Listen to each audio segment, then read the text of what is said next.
Bonjour à toutes et à tous et bienvenue dans cet actual play qui va se dérouler dans le monde d'Aria de Game of Roll et plus particulièrement dans la région de Kniga pour ceux qui sont familiers à l'univers. On va jouer une campagne courte sur un scénario inédit qui a jamais été joué jusqu'alors et on va vivre une grande aventure tous ensemble. Et pour vivre cette grande aventure, autour de cette table virtuelle, il y a des individus d'exception. Et donc je vais vous demander de vous présenter les uns après les autres et de présenter principalement le personnage que vous allez incarner dans les aventures à venir. Donc Logan, je vais te laisser commencer. Est-ce que tu vas bien et quel personnage joues-tu dans cette aventure? Eh bien oui, merci, ça va bien. Donc moi je joue Maria Ellis qui est une jeune ranger, on va dire roturière, qui a quitté sa famille très jeune pour aller vivre l'aventure globalement. Et donc elle sait se débrouiller toute seule, mais elle est plutôt mal à l'aise en société, on va dire. Ok, et donc ton personnage il a un pouvoir spécial qui est intuition à 70%. Donc en fait, C'est ça. ce petit pouvoir spécial, une fois par séance de jeu, tu pourras demander à avoir une intuition et si ça marche, ta stat elle baisse, mais tu auras, un petit voilà, un conseil ou une idée par rapport à ce pouvoir. Tout à fait. Ensuite, Azaran, je vais te laisser passer en deuxième. J'espère que tu vas bien aussi. Et je te laisse te présenter et décrire ton personnage un petit peu. Je vais très très bien. Le personnage que je vais jouer, moi, c'est Arminius Mondrian, qui est un juriste de la noblesse de Kniga, qui fait partie des 20 familles les plus importantes de la ville, et d'une famille donc, qui a un empire commercial assez important. Mais lui, c'est un peu le raté de la famille, c'est le cadet, il est couvé par sa mère, et une constante déception pour son père. Donc, il est devenu juriste, plutôt par fainéantise et dans l'espoir peut-être de faire des choses un jour pour sa famille. Il est peureux, il est très intelligent, il sait très bien parler, c'est un très bon diplomate.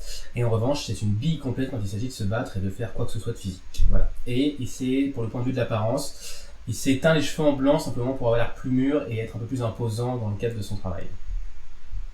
Ok, très bien. Et toi, Et son pouvoir, c'est l'hypergraphie, c'est ça? c'est ça, alors on l'a un peu adapté pour une campagne courte, du coup, donc là on estime qu'il connaît 5 ouvrages par cœur déjà, notamment des ouvrages de loi et d'aristocratie. Voilà. Ok, très bien. Et donc, pour finir, Céphilim, comment vas-tu? Eh bien, ça va très bien. Et moi, ce soir, je vais jouer Fischer. Fischer, qui est un élève à l'académie d'alchimie. Il est rentré à cette académie parce qu'il avait des talents, mais il n'a pas du tout le statut social de base normalement pour y entrer. Il vient d'une classe moyenne. Et du coup, pour subvenir un peu à ses besoins et pour paraître un peu mieux, il a appris à voler un peu les riches tout en travaillant à côté pour pouvoir se loger pas loin de l'académie d'alchimie. Et ce qu'il sait faire, Fischer, de son côté, c'est il sait faire deux potions, pour l'instant, deux potions alchimiques. Une première qui permet de faire léviter les choses autour de lui, enfin autour de l'explosion de la fiole, et une deuxième qui permet de doper quelqu'un, pas forcément lui, qui pourrait aussi, par exemple, doper Arminius s'il trouvait ça drôle. Et le seul problème de cette potion, c'est que on peut faire une overdose, et du coup, eh bien faire des convulsions si on lance un mauvais résultat de dés. Voilà, voilà. Super, très bien. Donc moi, c'est Eletorn ou Eletorn JM pour ceux qui découvrent cette vidéo et qui ne me connaissent pas. Et donc je vais mener cette aventure. Je ne serai pas un des joueurs, mais simplement le meneur de jeu de cette partie. Et on va pouvoir commencer là. Donc, vous commencez à émerger d'un sommeil lourd, douloureux. Votre tête, elle vous fait mal. Vous avez la sensation de vous être fait piétiner par un ours, tous les trois. Vos yeux secs s'ouvrent avec difficulté et vous entendez des voix qui parlent à quelques mètres de vous. La luminosité est assez faible, on est en fin d'après-midi, peut-être en début de soirée. Vous entendez un homme à la voix grave qui dit ah, vivement que Dimitri revienne avec la charrette et la cage, qu'on amène nos derniers clients jusqu'à la concession et qu'on touche notre paye. Mais il y a une autre personne qui lui répond ouais, pour sûr, il y en a marre de becter de la viande séchée, d'attendre à rien faire. Tu me diras, 3 clients de plus que prévu, c'est toujours ça de prix. Puis c'est bon pour les affaires, hein. Ils rechigneront pas sur sur quelques esclaves supplémentaires. Vous commencez à ouvrir les yeux et vous voyez comme la lueur d'un feu de camp à quelques mètres de vous. Alors que les sensations dans votre corps reviennent petit à petit, vous sentez que vous êtes ligoté, vous avez les mains ligotées par d'épaisses cordes d'épaisses cordes qui retiennent vos poignets et vos chevilles. Sur ce, dites-moi ce que vous faites. Bien, je panique. Évidemment. Donc qu'est-ce qui se passe Arminius Qu'est-ce se qui se réveille en passe paniquant.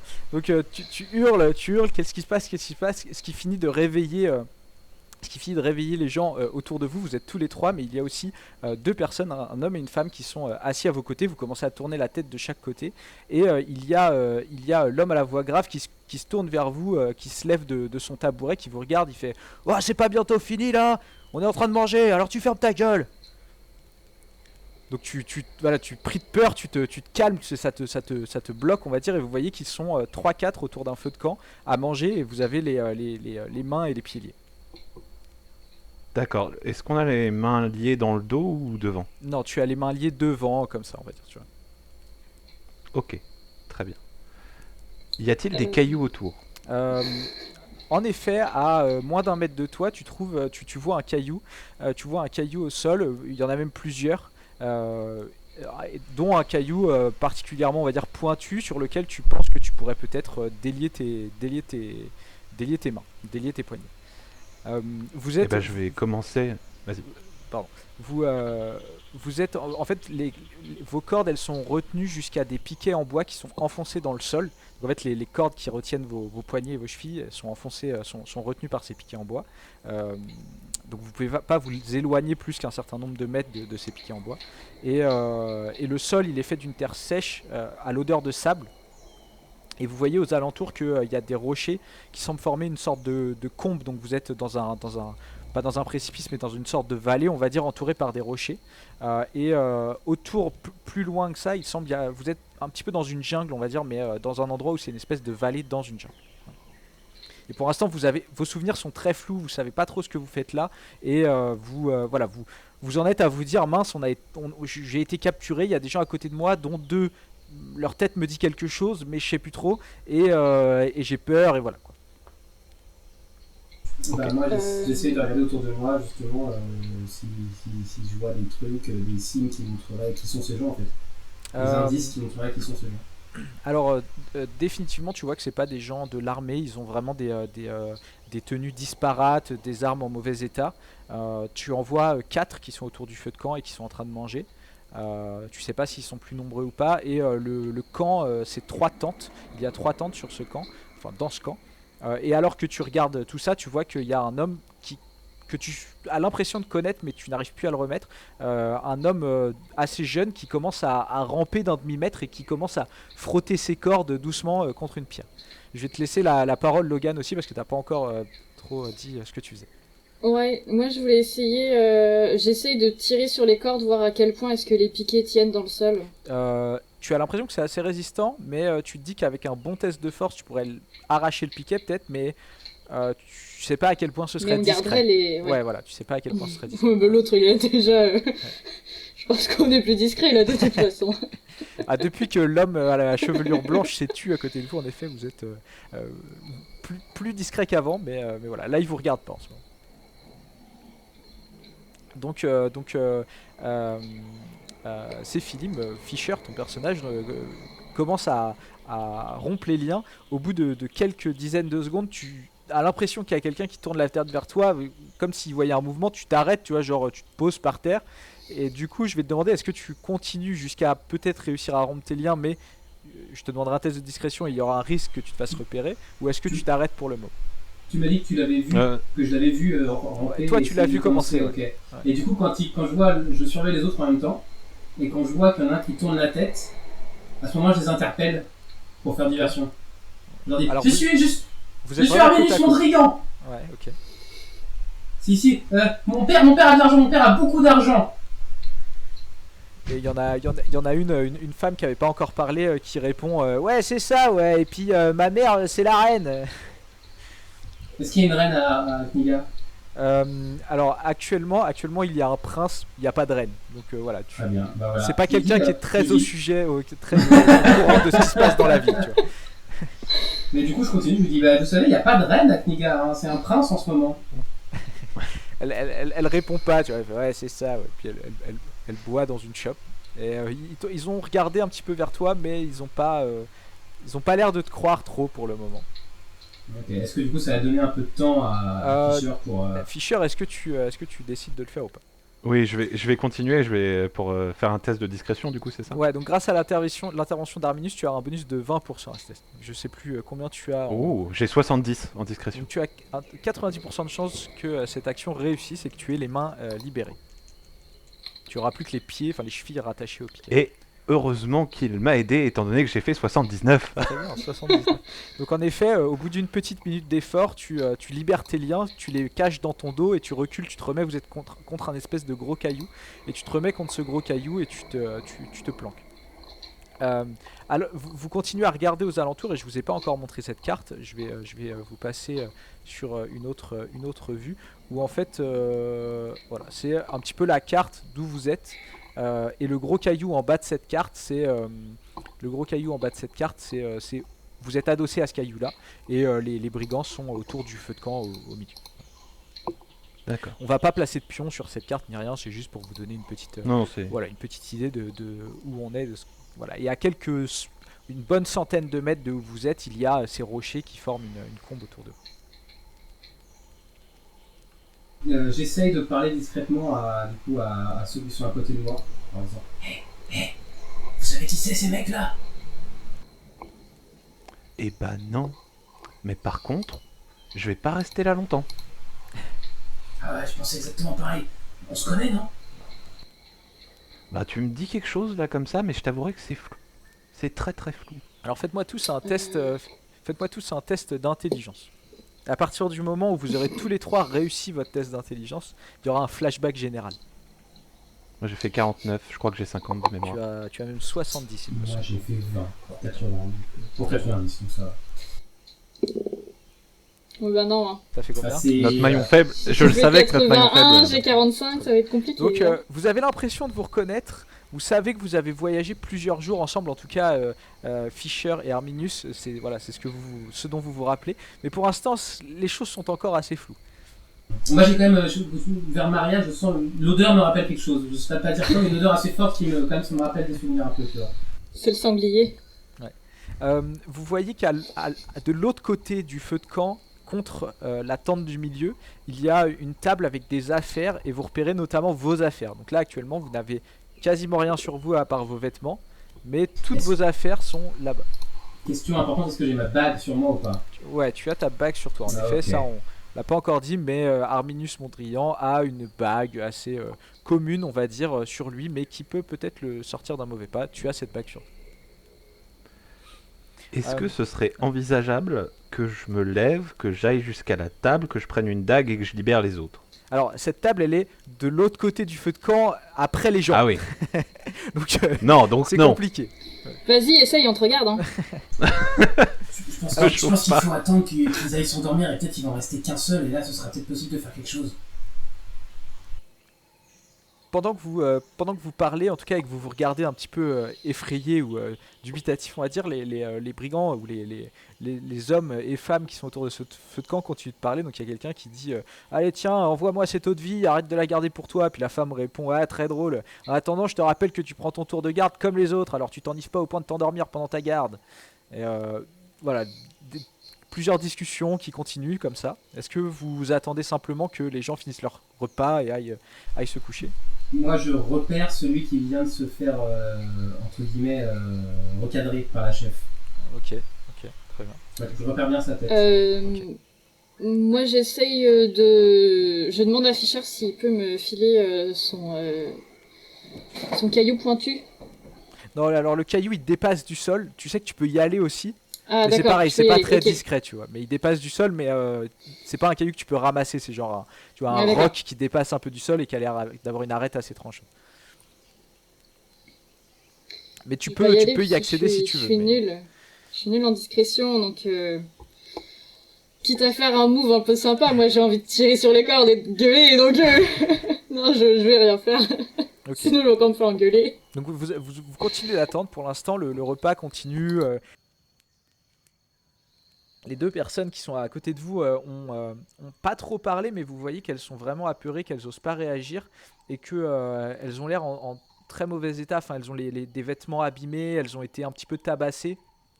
Et vous voyez voilà, qu'elles sont un peu effrayées, qu'elles ne participent pas du tout à vos conversations et qu'elles ont même eu très peur quand elles ont vu que Fischer essayait de se détacher parce qu'elles voilà, elles ont un peu peur pour leur vie, quoi. Est-ce que du coup Ouais. il fait nuit, tu nous as dit. La nuit commence à tomber de plus en La plus. nuit commence à tomber. Est-ce qu'on commence à voir les étoiles ou pas? Euh, le ciel est assez nuageux, mais tu peux essayer de voir les étoiles. Qu'est-ce que tu veux faire en... Alors comme l'un des livres que je connais par cœur, c'est un traité d'astronomie, je vais essayer en fait de repérer les étoiles pour voir si on est loin de Kniga ou si on est par exemple dans un endroit complètement inconnu.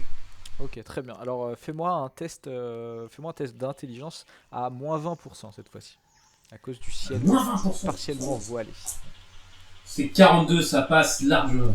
Donc en effet, tu as l'impression d'être au sud de Kniga à plusieurs jours de marche et ça te semble être cohérent avec les bribes de souvenirs qui te reviennent et le fait que tu as l'impression de marcher vers le sud en compagnie de Fischer et de peut-être cette femme que tu ne remets pas particulièrement, voilà, en direction du sud. Donc au sud de Kniga, en effet, il y a de grandes terres partiellement inexplorées et partiellement exploitées par les habitants de Kniga sous forme de concessions. Donc c'est des concessions qui sont détenues par le pouvoir en place, mais dont le droit d'exploitation est prêté, on va dire, à une famille noble pour un temps donné. Et donc il y a certaines concessions, mais le reste est très nature, on va dire très naturel, il n'a pas été beaucoup exploré, et c'est en partie de grandes jungles. Donc tu supposes être dans une de ces jungles qui est au sud de Kniga. Alors que tu regardes ça, il y a les, les hommes qui continuent de parler. Il y en a un qui parle à la femme, qui lui dit alors, tu penses faire quoi de ton pognon, toi? Déjà plusieurs mois qu'on bosse, on recèle plusieurs esclaves par semaine. Je peux te dire que moi, je vais retourner à Kniga, m'installer dans une bonne auberge et profiter de quelques jours de repos bien mérités. Puis après quoi, peut-être une opportunité. J'embarquerai sur un navire marchand pour tenter ma chance autre part. Voilà, il continue de parler. Donc du coup je communique avec Fischer parce que Maria pas trop de souvenirs. Et je lui dis je crois qu'on est au sud de Kniga et il y a plein de gens d'ici, ma famille a des concessions dans ce coin-là. À mon avis, ils veulent nous vendre comme esclaves pour travailler dans une mine, quelque chose comme ça. Ils veulent nous vendre comme esclaves. T'en as là-haut, toi, hein? Tu vois, c'est le genre de choses que tu saurais si t'étais noble comme moi et t'avais une éducation correcte. Oui, ça y est. Non, je te remets de plus en plus, là. Ça me revient. Eh ben écoute, moi je pense qu'on va attendre un peu qu'ils s'endorment, là. Hein, et puis après, Donc, on avisera. le temps va passer si vous ne faites rien de particulier. Il va faire nuit sombre. Un feu va être quand même maintenu toute la nuit et va briller vif. Et il va y avoir toujours une personne qui va être de garde et qui va plus ou moins bien faire son travail. La deuxième personne à prendre cette garde, ça va être la personne que tu as repérée tout à l'heure, Arminius, qui avait l'air un petit peu plus porté sur l'alcool que les autres et qui s'était fait gronder qui s'était fait reprendre par la femme. Du coup, au moment où c'est lui qui va prendre son tour de garde, j'attends peut-être 5 minutes, 10 minutes pour être sûr que la personne d'avant s'est endormie. Ou, ouais. Je dis hé, ça vous en va pas de vous faire dire quoi faire par une bonne femme? Vous avez même le droit de voir ce que vous voulez en fait? Il se retourne, il avance, il te regarde, tu vois, parce que t'es un peu loin du feu, donc vous êtes des ombres, tu vois, donc il veut voir à qui il parle. Il te regarde, puis il fait bah, occupe-toi de tes affaires, toi. Ouais. Est-ce que tu lui dis quelque chose? Peut-être que vous tenez pas bien la boisson, c'est pour ça en fait elle a peur que vous buvez. Hein. Eh bah, c'est pas ton problème. Moi, je tiens très bien la boisson. Bah, j'ai pas vraiment l'impression. Hein. Ouais, c'est ça. Puis il shoot dans un caillou, tu vois, puis il repart s'asseoir près du feu. Ok. Et ben, Vous moi du voulez coup, que comme j'attire il... ou pas? Non, non, non. Je préfère qu'ils viennent pas par là. Moi, je pense que c'est nous qu'on va y aller. Alors attends un peu, toi là-bas. Du coup, moi je vais essayer de me lever, de faire le tour et d'aller chercher de quoi libérer mes potes. Et peut-être, je sais pas s'il y aura des armes sur la table, mais on verra quand j'y serai déjà. Alors, Faudrait que j'y arrive. pour l'instant, t'as les jambes encore liées, donc tu vas en rampant. Non, bah non, j'essaye de me, Tu te de me détaches, délier les jambes tu déjà. retournes au caillou, tu te détaches et Ouais. ok, très bien. Donc tu vas pouvoir me faire un autre test de discrétion à plus 20 aussi parce qu'il fait sombre. Et donc cette fois-ci, t'as pas le bonus lié à Arminius qui avait fait son blabla, mais Oui, oui. voilà, il fait sombre, donc t'as aussi plus 20% pour te délier les jambes. 41. Très bien. Et ensuite, tu vas pouvoir commencer à faire le tour. Donc là, je te propose soit de passer vers la droite, où tu vas devoir passer derrière 2 tentes avant d'arriver à la table et aux affaires, soit de passer vers la gauche, où tu n'as qu'une tente, mais où il y a un tronc d'arbre et où c'est peut-être difficile voilà, de l'enjamber. Je sais pas trop, mais voilà, tu peux choisir l'un ou l'autre. Non, mais on va partir du principe qu'on passe par là où c'est facile, même s'il y a plus de chances de réveiller des gens dans les tentes. Ok, donc tu passes vers la droite, tu commences à te déplacer euh, assez discrètement euh, comment dire, de plante en plante, voilà, de bosquet en bosquet, jusqu'à arriver derrière une première tente. Est-ce que les autres, vous restez calmes, vous ne faites pas de bruit, ou est-ce que vous faites quelque chose en particulier? Oui, je me serre les fesses personnellement. Et toi, Maria? Non, je fais rien non plus, moi. Très bien. Donc Fischer, bah, je vais te demander un test de discrétion, mais tu vas avoir un test de discrétion à moins 20%, parce qu'il y a un moment où tu dois passer entre 2 tentes, et tu es vraiment à la lumière, tu vois, du feu, et l'homme est assis, il pourrait te voir dans son champ périphérique. C'est donc un pile ou face. Allons-y. Tu as 50% avec moins 20, d'accord. Très bien. Ah oui, t'avais C'est ça. 90 avec plus 20. Et c'est un 33. C'est un 33, donc très bien. Donc, Quel homme. tu arrives à te faufiler entre les 2 tentes, il y a un petit craquement, tu marches sur une brindille, l'homme relève la tête, il fait, oh, saleté de bestiole, puis il continue à regarder le feu, il prend un bâton, puis il remue un peu le feu pour le raviver, et tu es caché derrière cette table où tu vois ton sac à dos, un deuxième sac à dos, Maria, est-ce que tu as une épée ou une dague plutôt? Je pensais rester sur l'épée courte Une dont épée on avait parlé la dernière fois. Très bien, donc tu vois une épée courte dans son fourreau qui est posée contre la table et une arbalète aussi qui est posée négligemment sur le sol. Mais tu reconnais parmi tout ça surtout ton sac, ta dague avec ton fourreau, ton arc et le sac qui contient sûrement tes potions d'alchimiste puisque tu es alchimiste. D'accord. Bah, je vais essayer d'emmener mon sac, mon arc, la dague et l'épée. Très bien. Moi, je me tourne vers les deux autres qui planent rien à rien et qui sont complètement terrifiés. Je leur dis pour l'instant, elle exécute parfaitement mon plan. Alors tu dis ça mais en fait tu te retournes et tu vois qu'il n'y a que Maria qui est réveillée, les 2 autres se sont endormis en fait. Donc actuellement il n'y a que Maria qui hoche la tête vers toi d'un air entendu. Bien sûr. Et donc bah, ça va être encore un test à- Ça va être un test. Tu repasses par où? Par le tronc d'arbre ou par le même endroit? Mais tu veux pas me buter? Moi, Non, mais je le vois derrière et je lui fais.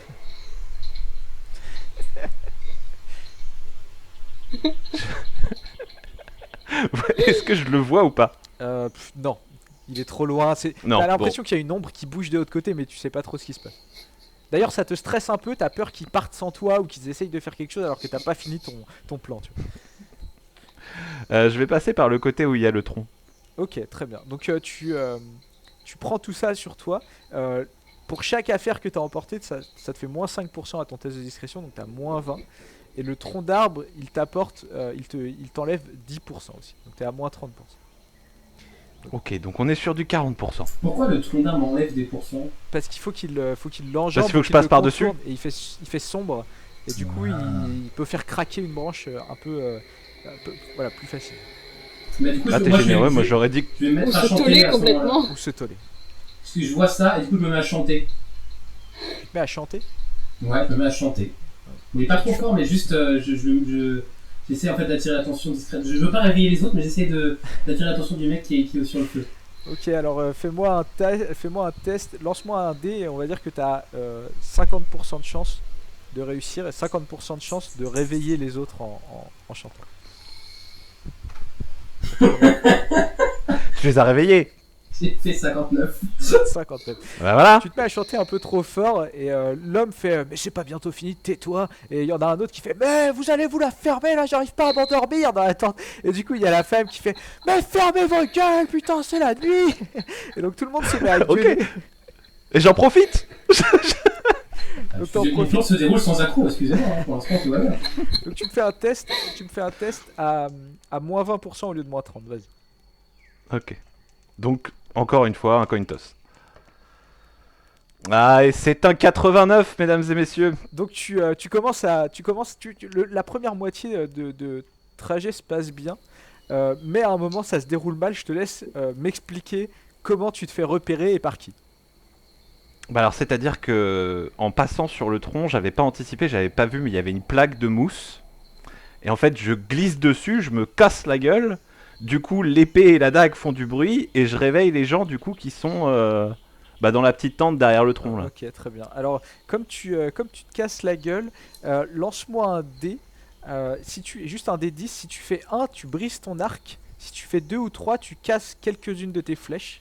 Et sur 4 plus, tout se passe bien. Mais... mais il a rien demandé, mon arc.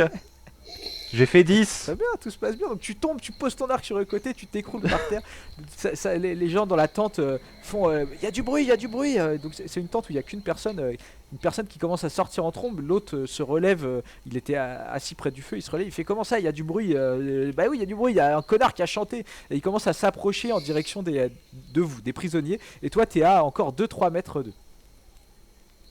Moi, à partir du moment où je vois que les gens se réveillent, Ouais. j'essaye de tirer un grand coup pour enlever le pic sur lequel on est attaché là. Ok, alors tu vas devoir me faire 2 tests de force réussis à la suite, Mhm. pour réussir à l'enlever, et si tu échoues au premier, ça leur donne plus de temps pour réagir.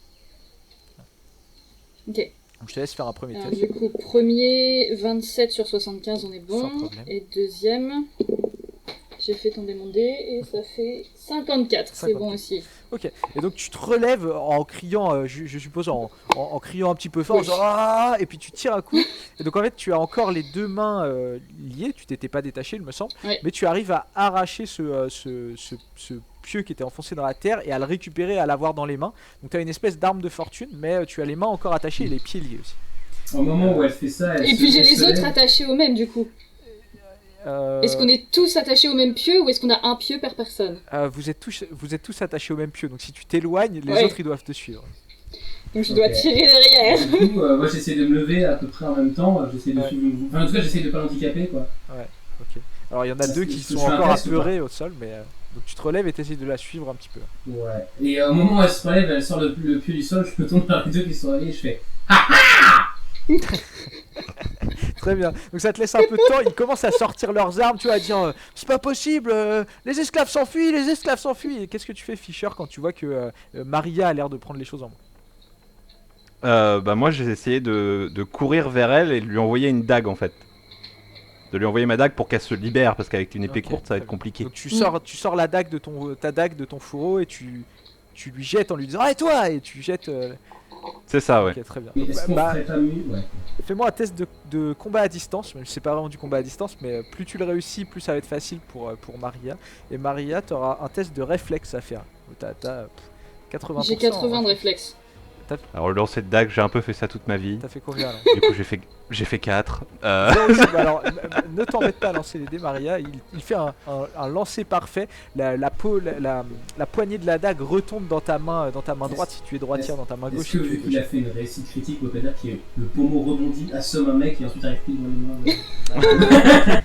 Peut-être pas correct. Mais en effet, J'aurais plutôt dit qu'elle arrivait et qu'elle coupait la corde, tu sais, directement. Ouais, Elle pile l'attrape poil et au même choum. moment. en fait, elle l'attrape et en un seul mouvement, elle arrive à couper la corde. Et là, très vite, elle peut aussi se libérer les mains et les jambes. Et elle se retrouve avec une dague en main et libérée. Et là, c'est à ce moment-là qu'un des hommes a fini de sortir.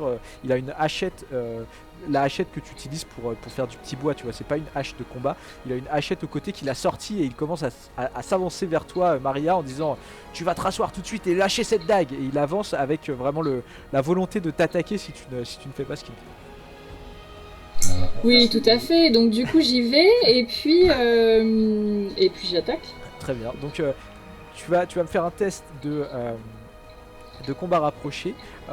Lui, Ouais. c'est un combattant qui est ni bon ni mauvais, donc tu vas avoir un test normal, ni malus ni bonus. Si tu réussis, tu infliges des dégâts. Si tu échoues, tu subis des dégâts de la part de ton attaquant. Donc ça, pour les personnes qui nous écoutent, c'est une petite modification par rapport aux règles officielles d'Aria, mais c'est pour faire les combats encore plus rapides et dynamiques. Donc je laisse jeter le dé et selon le résultat, tu décriras un petit peu l'action que tu fais. Ça marche. Alors j'ai fait 51, sachant que je suis à 80 Donc, pour du combat rapproché. donc ton attaque elle passe, tu vas pouvoir lui faire des dégâts, mais le 1 du 51, le chiffre des dizaines, signifie que tu vas pas lui faire beaucoup de dégâts, tu vas lui faire un point de dégâts, plus ton bonus de force, plus ou moins les dégâts de l'arme, et c'est une dague donc ça fait -1. Donc en l'occurrence tu vas juste lui faire un point de dégâts. Donc tu vas juste pouvoir l'entailler, le pousser, quelque chose comme ça, mais tu vas pas le tuer sur place. Donc je te laisse décrire un petit peu comment tu fais ça.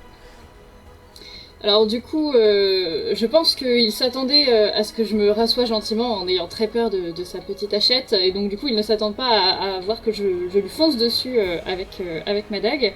Et du coup, vu qu'il est un peu déstabilisé, j'en profite pour lui donner un coup d'épaule pour le faire tomber, et il doit se cogner à moitié sur les cailloux par terre, et du coup il se fait mal en tombant. Donc tu le repousses, il trébuche à moitié.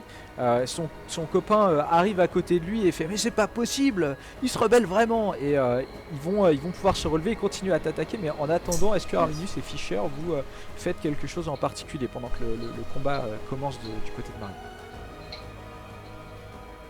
Vas-y. Bah, du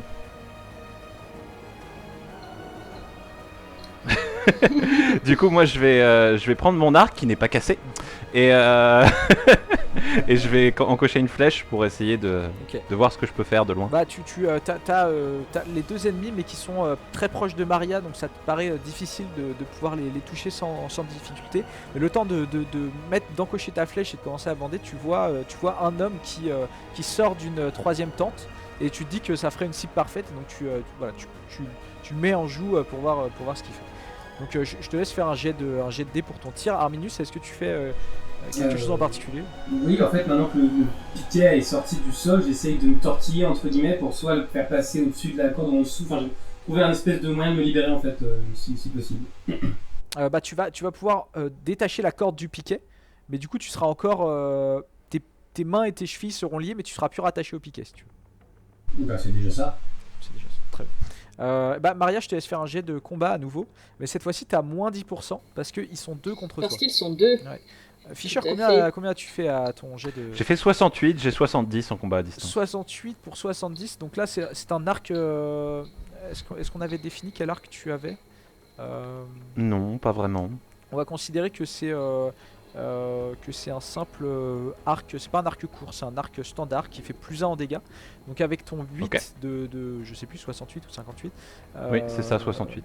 Ça fait 9 points de dégâts parce que t'as ni bonus ni malus lié à ta force. D'accord, oui, ok, oui, d'accord. Ouais, le 8, donc Le je 8, considère c'est que ouais, toutes non, les j'avais- armes font entre 1 et 9 points de dégâts, tu vois. Le 0 contre D'accord, ouais, j'avais pas ça en tête. Donc tu fais 9 points de dégâts et ta flèche va, si tu décides de le tuer, tu peux. Donc je te laisse décider où se trouve ta flèche et si l'homme Ah meurt. bah, écoute, ma flèche va se retrouver Dans sa gorge. littéralement en plein dans la gorge, hein, et il va décéder. Il va s'effondrer sur la tente, qui va à moitié s'effondrer sur elle-même. Et c'était la tente principale où il y avait deux personnes, et vous entendez une personne qui commence à se débattre, et qui fait mais qu'est-ce que tu fous, mais pousse-toi, mais ah putain, mais il est mort. Et pendant ce temps-là, Maria, je te laisse me dire combien t'as fait à ton jet de combat. Je fais 32. Donc 32, Donc, t'arrives à les repousser encore. Ouais, voilà, c'est ça. Hein. Globalement, celui qui était à terre essaye de se relever, et en fait, je repousse celui qui était debout, qui retombe sur celui qui était à terre. Donc tu les laisses s'empêtrer entre eux, tu leur fais pas beaucoup de dégâts en fait. Pour l'instant t'as même pas mis de coup de dague, simplement tu mets un coup de pied, ils tombent par terre, ça vous fait gagner un petit peu de temps. Mais en effet il y a une personne encore qui sort de la dernière tente, et une personne qui est un petit peu voilà, qui a du mal à sortir une tente, mais il y en a une dernière qui commence à sortir. Le temps qu'elle arrive au contact de Maria, Fischer, t'as le temps de tirer une dernière flèche si tu veux. Pendant que Maria, je te laisse faire un jet de combat supplémentaire, et qu'Arminius, tu me dis ce que tu fais là. Tu t'es libéré, et t'as même eu le temps, Arminius, si tu veux, t'as retrouvé le caillou que Fischer a utilisé, tu t'es délié les mains si tu veux. Bah oui, écoute, on fait ça. Mais je peux faire autre chose ou c'est... Tu peux faire un petit truc en plus, ou me dire ce que tu comptes faire quand tu auras fini ça. Étant donné ma très grande capacité à me battre, je vais pas essayer de choper une arme ou quoi que ce soit, je vais juste... Est-ce que je vois un caillou par terre ou une branche, quelque chose qui peut servir de... Tu peux ramasser une arme de fortune, ouais, un espèce de Ouais. caillou rond, voilà. Bien. Bah, je vais ramasser un gros caillou rond, c'est ça. Et en fait, je vais, entre guillemets, essayer de trouver un mec qui regarde vraiment pas vers moi. Je vais jamais prendre le risque d'attaquer un mec de face, en fait. Mais si jamais il y a un moyen de faire un truc bien fourbasse, je vais le tenter. Ok, très bien. Bah, on va considérer que si Maria arrive à faire un critique, en fait son critique il se traduira en partie par le fait que tu vas bondir au bon moment et mettre un gros coup de caillou sur la tête d'un gars qui le couchera au sol. Donc Maria, je te laisse faire ton test de combat et Fischer ton test de tir pour voir si tu... Moi c'est déjà fait, j'ai fait 64. 64. Ça passe. Tu blesses, toi ta flèche elle va s'enfoncer dans le bras ou la jambe, on va dire la jambe d'un autre, ça va être la femme en fait qui sort de la tente en dernier, et la flèche va lui transpercer la jambe et elle va s'effondrer au sol en hurlant en faisant ah putain ma jambe, et elle va tenir la plaie, elle va pas oser se relever en fait juste parce que elle commence à avoir une forme d'hémorragie, on va dire, pas vraiment, mais voilà, elle a une blessure ouverte et D'accord. elle tient sa jambe. Et Maria, combien tu fais? Et moi je fais 45. 45, très bien. Et bah là tu vas définitivement pouvoir achever l'un des brigands si tu le souhaites. Bah oui, du coup j'attaque le premier qui arrive à se relever, et cette fois-ci j'utilise la dague et j'arrive à lui mettre un gros coup dans le ventre qui fait que potentiellement en visant les organes j'arrive à faire en sorte qu'il ne se relève pas. Et bah tu arrives à faire ça sans problème, et je vais te demander à ce moment-là de me faire un test d'intimidation avec ta compétence intimidée que tu as à 50% il me semble, pour Ouais, voir si tout à fait. la femme blessée et l'homme encore debout contre toi décident de lâcher l'affaire. fuir. Non, 55 et j'ai 50. Donc pour l'instant ça ne se passe pas comme ça malheureusement. Fischer, toi tu te retrouves, à moins que tu veuilles t'acharner avec la cible au sol qui n'a l'air de plus être un danger, tu te retrouves sensible actuellement. Il y a juste une personne qui se débat dans une tente et une personne qui est au combat contre Maria et où t'oses pas tirer. Donc, Mais du coup, d'accord. celle qui se débat dans la tente, c'est celle qui a pris la flèche, non? Oui, c'est celle qui est en dehors d'état de nuire, ouais. Ouais. Bah du coup moi je vais juste m'approcher, faire le tour un peu pour me retrouver derrière Maria et me dire qu'à un moment si je peux lui passer l'épée je saisirai l'opportunité, mais là je vois pas trop comment je pourrais faire. Ok, très bien. Et donc Maria, tu vois que t'as un peu du soutien derrière toi mais qu'ils osent pas trop venir t'aider. Est-ce que aussi moi je peux faire quelque chose ou pas? Si tu veux, ouais. Ouais, bah en fait je vais, vu que la simple action entre guillemets n'a pas suffi à intimider, en fait je vais leur dire ça suffit. Maintenant on est en supériorité numérique. Si vous continuez, elle va tous vous tuer. Donc fais-moi un test d'intimidation aussi, vas-y. Et Maria, comme ça se passe au même moment, Maria, je te laisse faire un dernier jet de combat, quel que soit le résultat du test d'intimidation. Même s'il réussit, Ok, il va y avoir une dernière passe d'armes, on va dire. je fais 47 moi. Bon, le combat va continuer de toute façon vu la tête d'Azaran. Et avec ton 47, en effet, tu vas pouvoir achever ton deuxième adversaire sans problème. Donc tu vas lui passer la gorge, la dague à travers la gorge. Il va s'écrouler au sol. Juste à temps pour que l'homme qui était empêtré dans la tente sorte, voit le massacre et commence à s'enfuir. En fait, il voit la femme à côté. Et il commence à la soulever, à la tenir, et ils font tu vois, et à s'enfuir de l'autre côté, enfin à partir en direction de l'opposé du camp et de l'opposé de vous en fait. Et il commence à s'enfuir, il la tient en claudiquant, et voilà. Pour l'instant ils disent rien, juste ils s'enfuient, mais lentement. Non, Moi, on va pas laisser Je faire dis ça. juste, il en faut essayer de garder la femme vivante pour la faire parler. Moi je vais essayer de mettre une flèche dans la jambe du mec qui est en train de partir. Ok, alors fais-moi un test de combat à distance, vas-y. Alors là il fait nuit et il commence à être loin, donc tu vas avoir un petit malus, mais vas-y. T'as fait combien? J'ai fait 13. 13, donc tu vas pouvoir lui mettre une flèche dans la jambe aussi. Ça va le ralentir, donc ils vont être deux à boiter, à essayer de se soutenir, puis ils vont finir par s'effondrer par terre. Et vous allez vous retrouver autour d'eux sans problème, alors que les deux autres, l'homme et la femme qui étaient à côté de vous sur le caillou, sont toujours attachés et n'ont pas osé bouger. Ils ont un peu hurlé, crié pendant le combat, ils ont eu peur, mais ils n'ont pas bougé. Vous vous retrouvez autour de ces deux survivants, puisque oui, les trois autres sont morts de leurs blessures. Est-ce que je sais s'il y a une phrase qu'on dit, est-ce qu'il y a une sorte de droit Miranda à lire à Kniga quand on arrête quelqu'un en fait? Tu peux, ouais, si tu veux, tu peux inventer ça. Vas-y. Très bien, bah, du coup. Je les arrête et je leur dis vous êtes en état d'arrestation par ordre de Arminius Mondrian, juriste de la ville de Kniga. Tout ce que vous dites pourrait être retenu contre vous, et particulièrement par le prince. Parce que c'est pas une reine, c'est un prince. Et du coup, t'as la femme qui fait mais aidez-nous, soignez-moi là, je suis en train de pisser le sang. Et il y a l'homme qui fait me tuez pas, me tuez pas, me tuez pas. Du coup, je leur demande vous êtes qui, vous travaillez pour qui. Alors pour l'instant, à moins de les calmer, de leur foutre un verre d'eau froide ou de soigner la femme, pour l'instant tu vas pas avoir de réponse et ils sont vraiment... Il y en a une qui est concentrée sur la blessure et l'autre qui n'ose pas parler de peur de se faire tuer. Donc vous pouvez les ramener au camp, je sais pas ce que vous voulez faire mais pour l'instant ils osent pas parler. Hein. Du coup, moi je vais... Vas-y. Du coup, vu que je vois que ça marche pas et qu'ils se calment pas, je me tourne vers les autres et je leur dis discrètement il faut les séparer pour les faire parler. Ok, et ben moi suite à ces bonnes paroles, je vais traîner le gars par le col jusqu'au feu pour le ramener. Et ben du coup moi je reste avec Donc la il fait femme. me tuez pas tout le long des 15 mètres où tu le ramènes, tu vois. Et toi tu restes avec la femme. Okay. Maria, tu vas avec qui plutôt avec tu restes avec Arminius ou tu je vais rester avec Arminius, mais je suis capable de faire n'importe quoi, de la laisser partir. Fais-moi un test d'intelligence, peut-être tu commences à avoir à te rappeler de qui est Arminius et c'est pour ça que tu prends cette décision, on ne sait pas. Non, pas du tout, très bien. Mais en même temps il fait sombre et tout, c'est pas évident. Bah ouais, pour l'instant, dans tous les cas, demain matin, après une nuit de sommeil, enfin si vous prenez une nuit de sommeil, vous vous rappellerez de tout, mais voilà, pour l'instant c'est pas le cas. Du coup, Pardon, hein, c'est ma faute, j'avoue. C'est bon, pas de soucis. Tu t'as quand même bien équilibré en tabassant les gens là. Donc, du coup, je m'agenouille et je regarde la femme et je lui dis alors voilà ce qui va se passer.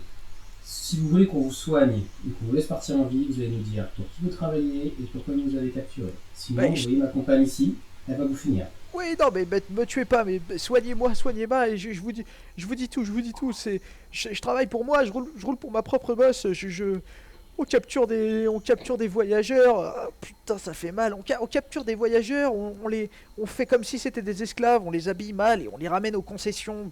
Et on les vend même pas cher, mais c'est comme ça qu'on survit. Ok, très bien. Et du coup, je dis à Maria, tu peux rester avec elle, s'il te plaît. Et je vais voir l'autre et je lui pose la même question en faisant exactement le même cinéma. Maria, moi, je vais bien rester avec elle, mais j'ai un peu envie de la tuer quand même. Ok, j'allais te demander si tu commençais à la soigner ou pas. Donc en fait, si t'es toute seule avec elle, elle va pas arrêter de te dire mais soignez-moi, mais pourquoi vous me soignez pas? Vous me soignez ou pas? Mais allez, vous allez, tu vois, elle arrête pas d'insister. Donc ça va peut-être durer 3 minutes, tu vois, mais pendant 3 minutes, elle va pas arrêter de te dire mais vous allez avoir un mort sur la conscience, soignez-moi. Je suis en train de perdre mon sang. Elle s'adresse pas à la bonne personne. Et donc pendant ce temps-là, Fischer, est-ce que tu avais commencé à parler à l'homme avant qu'Arminus revienne? Non, moi je l'ai juste traîné et puis j'attends qu'Arminus arrive. Donc, voyant que tu comptes pas le tuer, il s'est un peu calmé, il ose pas bouger, mais voilà, il est tu l'as posé près du feu, il bouge pas, et donc là Arminus revient, tu vois que Fischer le tient en joue, enfin il a une flèche encochée prêt à lui tirer dessus s'il fait le moindre mouvement, et tu t'approches de l'homme. Du coup, je lui dis pareil, je lui dis si vous voulez qu'on vous soigne, vous allez me dire pour qui vous travaillez et ce que vous voulez. Ben, moi je travaillais pour moi, ma chef là, à qui vous avez mis une flèche dans la jambe, on est juste des mercenaires, on fait des petits boulots, là depuis 2 mois on capture des voyageurs et on les emmène à la concession neuve, ils en prennent un bon prix. Voilà, Je suis désolé, pardon. Puis il commence à pleurer un peu.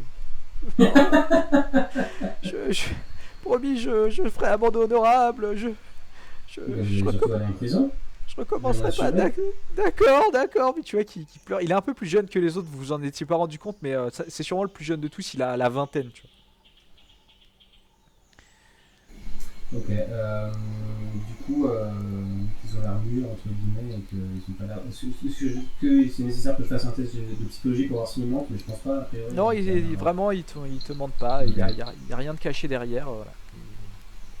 Ok, du coup, je commence à soigner. Enfin, j'interpelle Maria pour lui dire de ramener l'autre si j'y mets les formes. Elle m'a fait un peu peur quand même, donc. Maria, enfin pas Maria d'ailleurs, parce que du coup je me souviens pas, moi non plus je me souviens pas de son nom, c'est ça? Oh, non, ouais, non, pour l'instant, tu.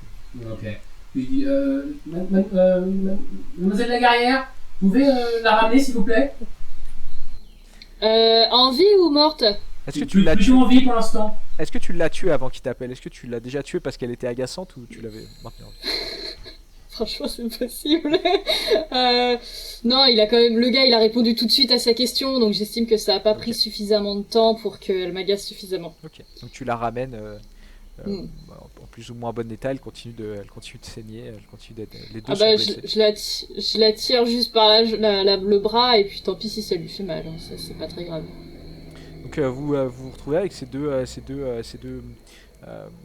brigands ou mercenaires blessés chacun à la jambe. Un à la jambe droite, un à la jambe gauche. D'ailleurs, Fischer aime bien changer de cible.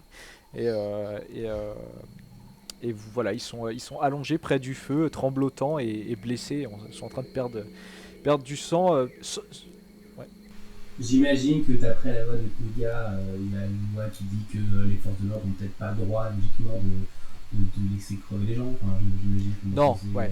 Toi, et Ouais. puis que ce soit toi ou Fischer, c'est peut-être la première fois ou l'une des premières fois que vous voyez des gens mourir, faites couler le sang. Pour Maria, c'est peut-être un peu plus fréquent, mais vous êtes jamais sorti de Kniga, de la capitale, et vous avez vécu des vies plutôt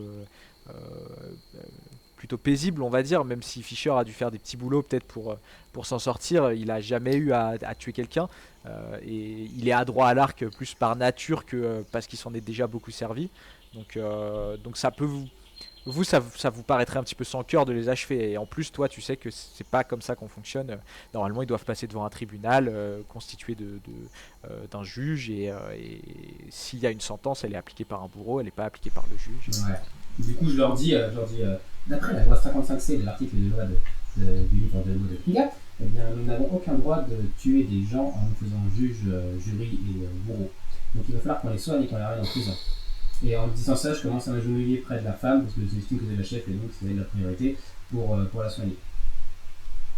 Euh, Très bien. Bah, si vous voulez, vous pouvez faire un test de soin pour lui bander la jambe un minimum. À chacun d'ailleurs, il faut un test à chaque.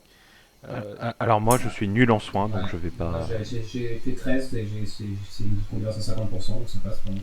donc tu arrives à faire un premier bandage près de la femme.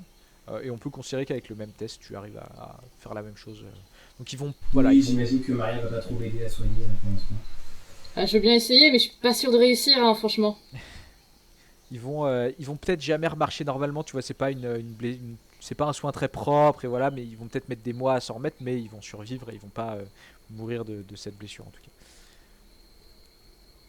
Du coup, pendant qu'on s'occupe de soigner les deux, là, moi je vais voir les. Il y a deux personnes qui Ouais. sont encore attachées, Un c'est homme et ça? une femme d'une quarantaine d'années. Essayer de les rassurer un peu comme je peux. Alors, je suis pas sûre que je vais les rassurer beaucoup vu que je viens de tuer des gens, mais essayer de savoir si ça va. Bah, ils sont tremblotants, ils font qu'est-ce que vous voulez nous faire? Qu'est-ce qu'il y a? Ils te reconnaissent même pas, ils ont même pas, tu vois, ils sont tellement apeurés qu'ils ont pas compris que t'étais avec eux il y a Ouais, 10 ils ont minutes, pas tu vois. compris. Ouais, ok. Euh... Je sais pas trop si. Je pense que je les détache. Je les détache pour essayer de leur montrer que Ok. je veux pas leur faire de mal et que faut pas qu'ils aient peur, quoi. Tu les détaches et pour l'instant ils osent pas trop bouger, ils sont détachés, ils se massent les poignets, ils se serrent l'un l'autre, tu vois, ils ont l'air Hmm. ils sont peut-être dans une relation, enfin c'est peut-être Ils se connaissent peut-être, ouais, ouais. soit ils se connaissent, soit ils sont même amants, enfin voilà, mais en tout cas ils restent là et ils osent pas trop Ouais. bouger, ils sont collés l'un à l'autre et voilà. Ou alors ils disent que c'est les deux seuls qui sont pas dingues dans l'histoire, c'est possible aussi. Aussi.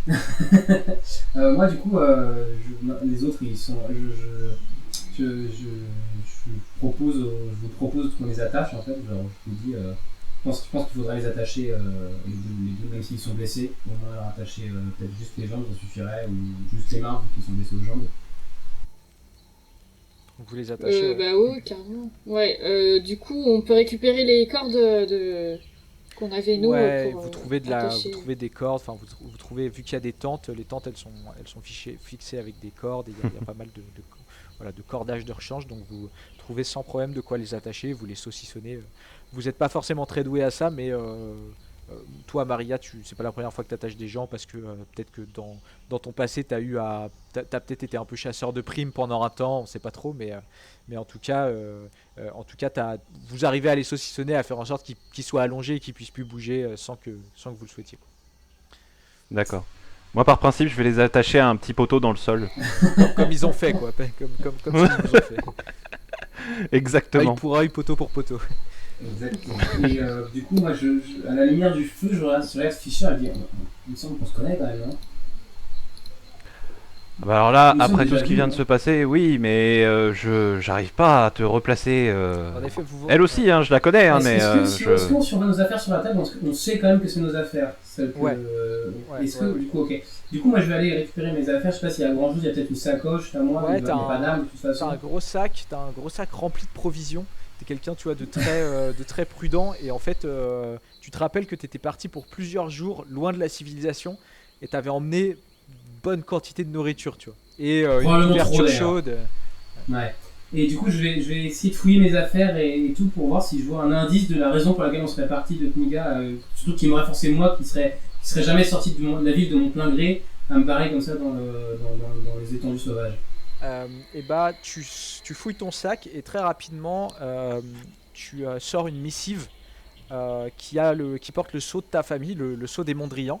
Qui est pas cacheté, juste qu'il y a le sceau de la missive dessus. Tu la déroules et tu commences à lire une lettre qui te rappelle pourquoi vous êtes là et tout ce que vous avez vécu avant. Donc c'est un petit flashback que tu vas pouvoir expliquer à tout le monde, on va dire. Et c'est très rapidement, sans la lire en entier, c'est un courrier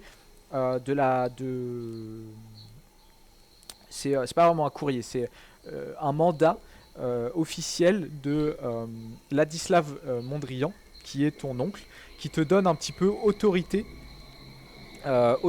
pour remettre les choses en ordre à la concession. J'ai un trou de mémoire, à la concession numéro 8. Tout à l'heure, c'est la 9, ils allaient déjà à la concession. Ouais, mais c'est pas la 9. D'accord. C'est à la concession numéro 8. Et donc, petit flashback, on va jouer ce flashback comme une scène normale. Donc, le flashback n'est pas préécrit, il peut se passer des choses. Voilà, je sais pas encore ce qui s'y passe à ce flashback, mais petit flashback, c'est la rencontre avec l'employeur. Donc, Ladislav Mondrian, qui est un petit peu à la tête de la famille Mondrian. Donc, comme l'a dit Azaran à la présentation de ce personnage, c'est une des familles les plus importantes de Kniga. Vas-y. Est-ce que au montage, tu vas mettre un bruit dehors qui fait. On peut faire ça. Il faut que je trouve le son, mais pourquoi pas. Et donc, voilà, petit flashback. Ça vous revient à présent. Il y a quelques jours, peut-être une semaine, 2 tout au plus, vous vous trouviez dans le bureau de Ladislav Mondrian, un notable de la ville de Kniga. C'est l'actuel responsable des activités industrielles et commerciales de la famille Mondrian. C'est un homme d'une bonne cinquantaine d'années, au visage taillé au couteau. Et il a le regard perçant et à la fois condescendant, un peu de l'homme qui a de tout temps dominé et a eu tous les privilèges pour lui.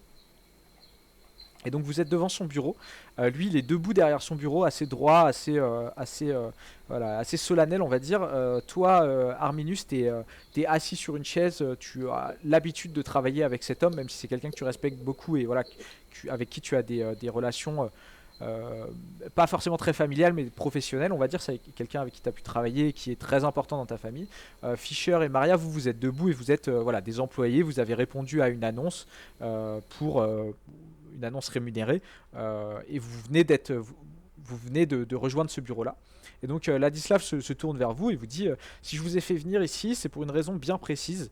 Ma famille possède depuis maintenant quelques années le droit d'exploitation de la concession numéro 8. Malheureusement, ça fait 2 semaines, presque 2 semaines, même un peu plus de 2 semaines en fait, que nous n'avons plus de nouvelles de cette concession. J'ai envoyé un coursier s'enquérir de la situation il y a 8 jours, alors que le premier envoi de matière faisait défaut. Et depuis, je n'ai aucune nouvelle de ce coursier. Malheureusement, je vais bientôt devoir annoncer au prince et à la cour que la concession numéro 8 n'a pas délivré comme convenu ces deux cargaisons hebdomadaires d'affilée. Et selon la loi, ça autorisera le prince à envoyer l'armée pour enquêter et faire le nécessaire pour relancer l'activité de la concession.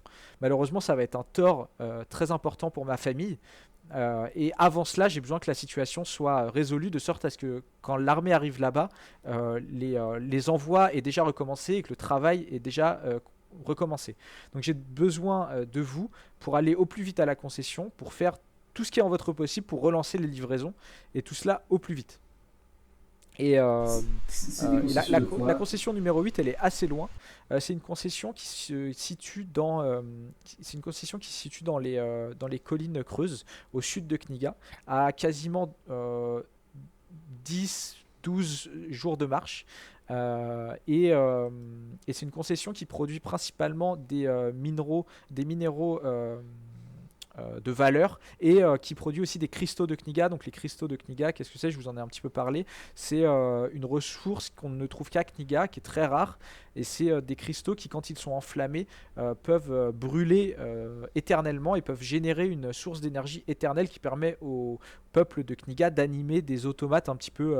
pas vraiment steampunk, mais des automates très impressionnants qui ont une forme de conscience, pas forcément de conscience, mais qui sont capables de, de, de se mouvoir tout seul et de réaliser des tâches tout seul. Là-dessus, je vais vous montrer, je vais juste vous mettre la carte de la région de Kniga.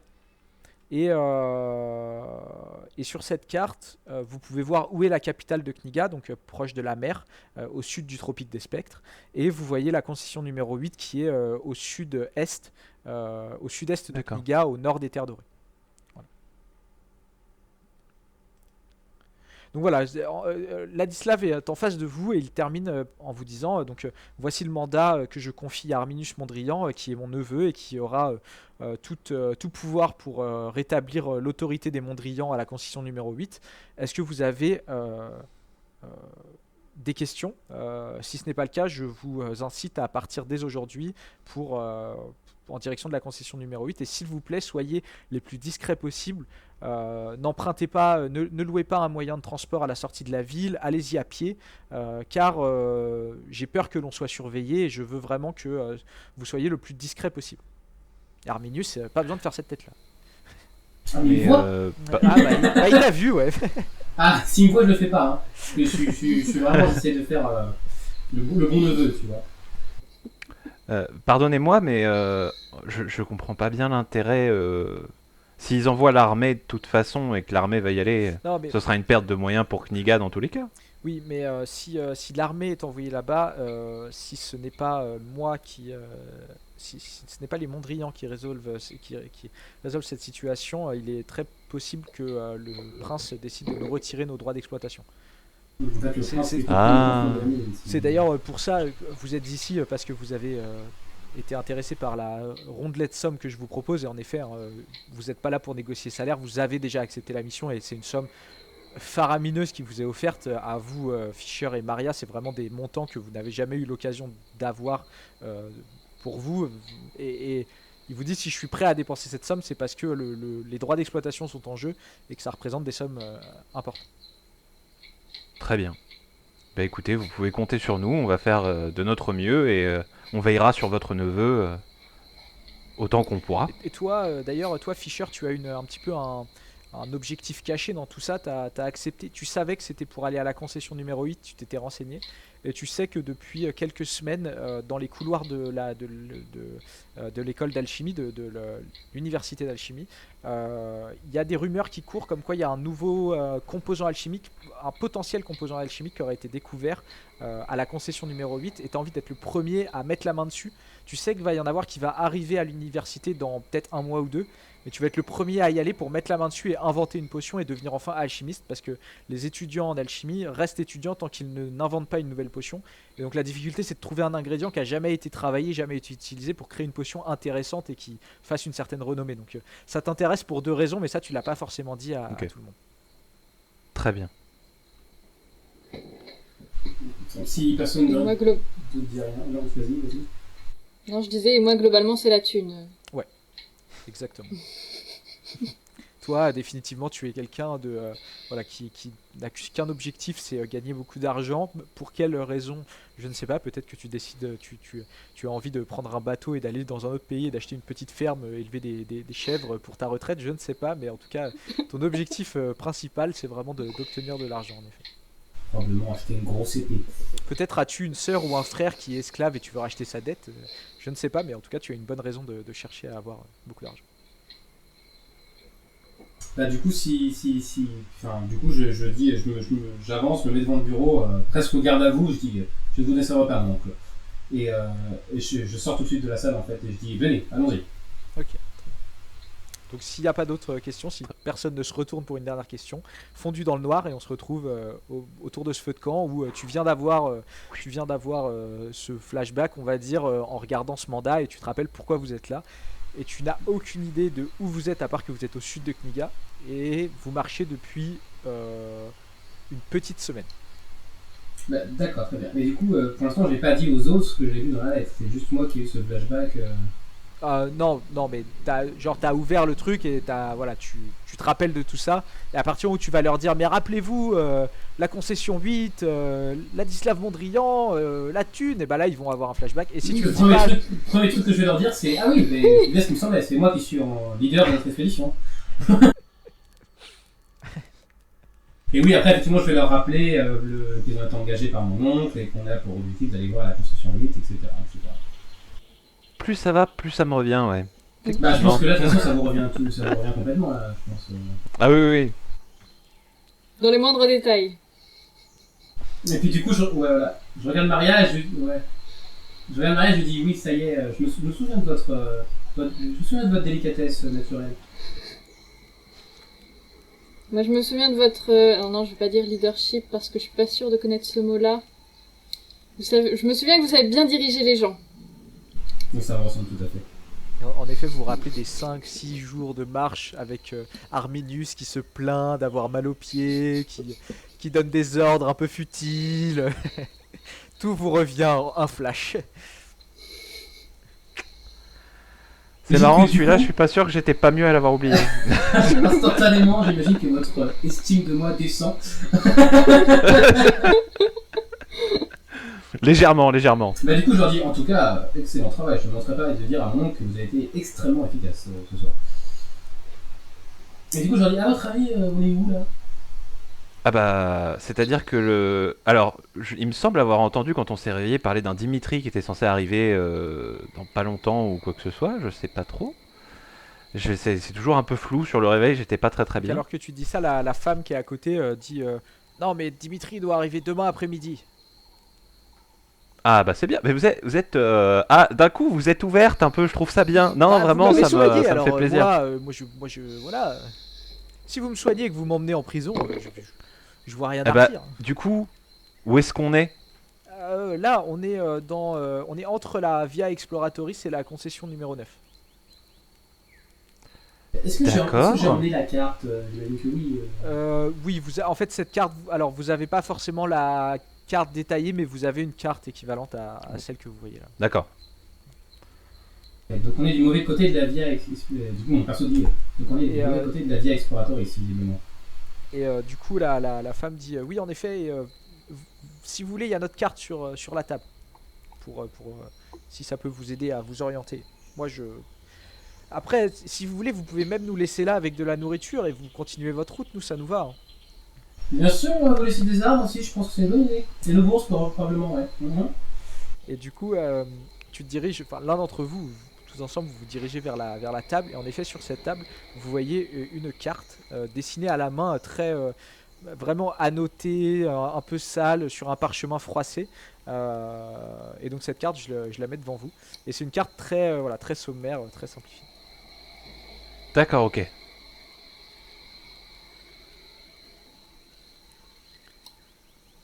C'est pas de la fête. Oui. Incroyable. Oui, les cartes sont faites avec une Carnet Pro, les deux cartes que vous avez. Les trois cartes que vous avez. Bah du coup, je pense que c'est assez simple, il faut qu'on reparte à l'est, mais la vraie question est qu'est-ce qu'on fait des deux là? Parce que si on se balade des gens qui clopinent, on va pas forcément aller très vite. Et il me semble que le temps était compté. En effet, si vous les emmenez avec vous, vous risquez d'aller 2 fois moins vite. Hmm. Ouais, du Et coup, toi, juste après qu'il ait dit ça, je dis oui, effectivement, je pense qu'aller à l'est, c'était vraiment l'idée que j'avais. On est vraiment connecté, j'ai l'impression, Fischer. et toi, Arminius, tu sais qu'à la concession numéro 9, c'est pas ta famille qui contrôle qui a le droit d'exploitation de la concession numéro 9. Juste pour. Toi, ta famille ils possède juste la concession numéro 8 actuellement. Ça leur est arrivé d'en avoir d'autres, mais actuellement, ils possèdent plus que celle-là. Moi, je serais d'avis, alors après, ça va peut-être te choquer, Arbinus, mais je serais d'avis qu'on les laisse partir, en fait. Est-ce que est-ce que est-ce que c'est légal l'esclavagisme à Kniga ou pas? Pas particulièrement, non. Pas particulièrement, mais tu sais qu'il y a des trucs pas nets qui se déroulent dans la plupart des concessions et que voilà, tout n'est pas à noir ou blanc et que des fois, en fait, t'as des gens qui vont racheter des dettes et traiter des gens comme des esclaves pendant un certain nombre d'années, ensuite leur rendre leur liberté. Enfin, c'est des contrats et des dettes qui n'ont que le nom et en fait, c'est de l'esclavagisme un peu caché, on va dire. Mais tu sais que ça se fait, mais que Ok, mais là, en c'est pas l'occurrence, légal. à quoi on assiste, c'est vraiment l'esclavagisme, puisque c'est capturer des gens pour les vendre après. Tout à fait. Après, tu sais pas si les gens à la concession numéro 9 sont au courant et ils pensent peut-être juste présenter comme ça se trouve, ils pensent juste racheter la dette de quelqu'un et les faire travailler genre 10 ans jusqu'à ce que la dette soit épongée et ensuite leur rendre leur. Tu vois, ils considèrent peut-être pas ça comme de l'esclavagisme à la concession numéro 9, mais en effet, c'en est. Bah, de toute façon, il y a deux solutions. Soit on les laisse partir, soit on les tue. Moi, je sors ma dague. Ah. Non, non, non, non, non, non, non, non, non, non, non, non, non, rangez ça. Ne fais pas ça, non. J'aime pas trop ça, l'esclavagisme. Mais vous pensez que oui, on peut pas les emmener avec nous? Ah bah non, là, Arminus, on va perdre beaucoup trop de temps, vous le savez aussi bien que moi. C'est vrai qu'on va perdre du temps et que oui, effectivement, le temps est important dans cette situation. Donc voilà qui est embêtant. Qu'est-ce que vous feriez, vous? Moi, je les laisserai partir. Moi, j'ai sorti ma dague. Hum, D'ailleurs, Maria, c'est possible que t'aies trouvé un peu un sac de provisions et que t'aies commencé à sortir du pain, une terrine ou du saucisson, tu vois, qui appartenait aux maraudeurs, enfin aux mercenaires, on va dire, et que t'aies commencé la dague. Ouais. Pour l'instant, tu sais que tu vas peut-être la planter dans quelqu'un, mais que t'es en train de te servir une petite collation avec. un petit coup de sifflet. D'accord. Est-ce qu'ils ont de l'argent sur la table? Est-ce qu'on a de l'argent quelque part? En fouillant rapidement, tu trouves une bourse. Tu sais pas s'il y en a d'autres, mais ça voudrait dire qu'ils en ont sûrement. Et t'as pas encore fouillé dans les tentes. Il y a combien dans la bourse? Quelques pièces, ça représente pas grand-chose, genre quelques repas dans une auberge à Kniga. Je demande à la fille blonde, vous avez combien sur vous? Là, autour, d'argent? Fais-moi un test de psychologie alors et tu vas avoir moins 10% alors qu'elle répond un peu en disant ah on n'a pas tant que ça j'ai une bourse sur moi enfin dans ma tente enfin oui elle est dans ma tente et puis euh, chacun de mes camarades doit avoir une petite bourse à la ceinture voilà. T'as fait combien? J'ai fait 74 pour 80, mais s'il y a moins 10%, du coup, bah, c'est cool. Donc elle te dit un peu deux Ah non, trois même pas, ça endroits. marche pas, ouais, pardon. Elle te Non, dit deux j'ai trois 70. endroits, elle te dit deux trois endroits et vous finissez par avoir un petit tas de 5 6 bourses avec c'est des pièces alors c'est des pièces d'argent, on appelle ça à Kniga, on appelle ça des marques. Et il y a une quinzaine de marques ce qui représente plusieurs mois de salaire pour un ouvrier à Kniga sûrement, tu vois, peut-être presque un an de salaire, on va dire, D'accord. pour un ouvrier. Et combien est-ce que vous avez vendu d'esclaves?